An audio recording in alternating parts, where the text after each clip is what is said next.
Ну, на бисер ходят они в школе, на футбол дети ходят.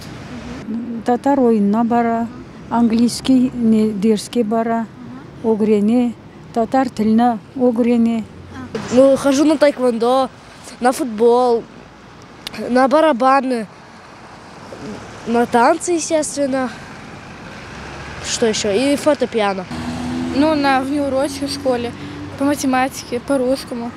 Ну, вообще у меня внучки, вернее, бальными танцами исключительно все занимаются и даже имеют хороший результат. Есть. Девочка у меня, внучка ходит на скрипку. На танцы ходят у меня, на татарские. С танцами только. Мына торнарым қызыма нетіп, торнарым неге ойынға. Қырым татар ойынында. Краснодарға да бардылар, Жанкойге де бардылар, Қырым ішінде екі торнымда ақайлар. Нұрды енді 10 yaşında, 12 yaşında. Ana олар мен ғұрырланамын.